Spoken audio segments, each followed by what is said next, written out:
Ada kalanya sudah niat benar, perkataan benar, cara benar, tapi tetap ditolak, tidak apa-apa.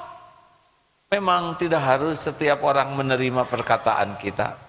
Hadirin, nikmat sebetulnya kalau kita yakin Allah Maha mendengar. Zikir kita didengar, doa kita didengar, rintihan kita didengar. Wa asiru qaulakum, rahasia juga terdengar oleh Allah. Ini dia yang harus kita latih. Maka kalau ngobrol dengan orang secukupnya saja. Tidak usah memaksakan diri agar orang jadi paham, jadi yakin, yang membuat kita berlebihan dalam bicara. Yang membulak-balik hati itu Allah, bukan perkataan kita. Kita tuh perkataan tuh niat benar, perkataan benar, caranya benar, itulah tugas kita. Bukan membulak-balik hati siapapun. Ada kalanya sudah niat benar, perkataan benar, cara benar, tapi tetap ditolak, tidak apa-apa. Memang tidak harus setiap orang menerima perkataan kita.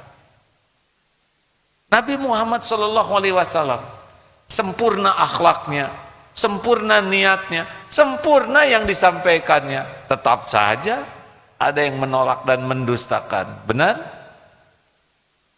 Karena tugas kita fadzakir innama anta mudzakir, hanya mengingatkan saja.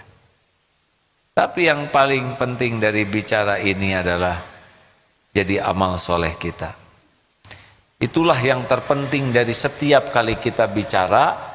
Bicara ini jadi amal soleh, bukan membulak-balik hati orang, bukan membuat orang terpengaruh. Tidak bisa, itu di luar kemampuan kita. Allah yang membulak-balik setiap hati, Allah yang menggugah setiap jiwa. Masya Allah. Lebih sederhana sebetulnya, hadirin. Jadi gimana, perlukah kita bahasa yang canggih-canggih? Gak perlulah. Misal sedang KKN di desa, supaya kelihatan pintar. Bapak-bapak, ibu-ibu sekalian, di dalam fluktuasi secara global dan terjadi interference dan molekul biasa-biasa sajalah. Tidak usah kita ingin memperlihatkan orang yang jago bicara. Tidak usah kita ingin memperlihatkan kepandaian.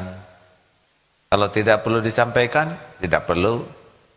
Tidak perlu kita menunjukkan jago, kemahiran. Mau apa? Yang penting yang disampaikan adalah yang manfaat. Betul? Lebih sederhana. Lebih sederhana. Para ulama juga yang betul-betul para kekasih Allah, sedikit saja bicaranya.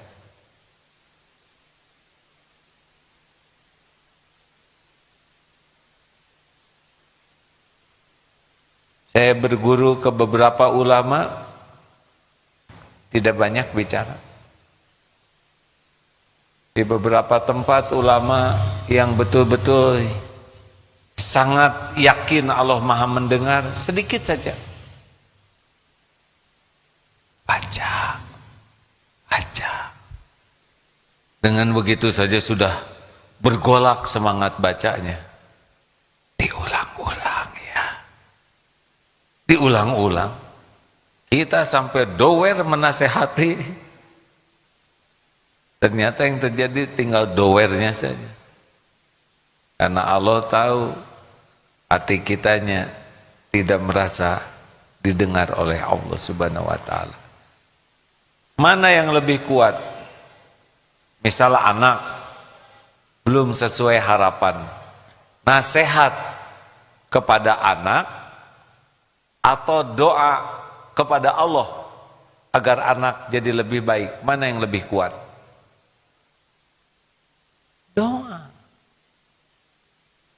Kalau sudah doa kepada Allah, boleh jadi lisan kita dijadikan jalan perubahan anak. Beda ya, yang menasehati tidak minta tolong Allah dengan yang minta tolong Allah kemudian memberi nasihat.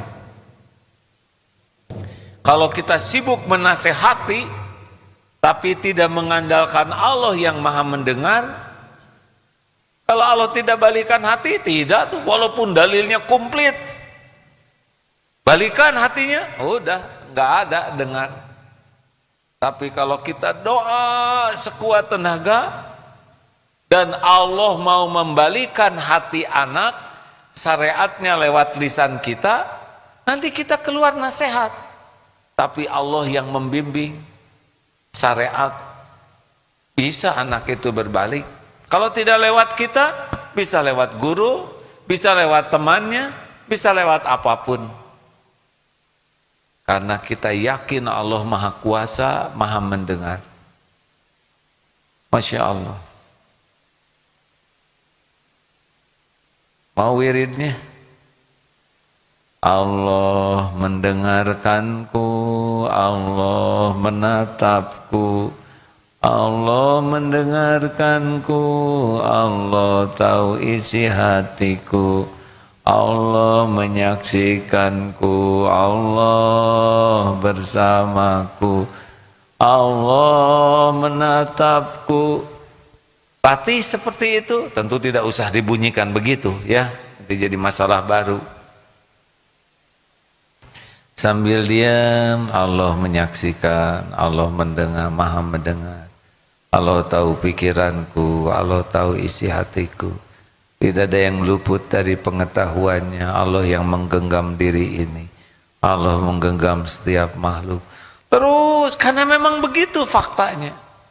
Asmaul Husna yang kita kaji itu harusnya membuat kita yakin seperti itu. Sehingga wa huwa ma'akum aynama kuntum wallahu bima ta'maluna basir. Dan dia Allah bersamamu dimanapun kau berada, dan Allah maha melihat apapun yang kau kerjakan.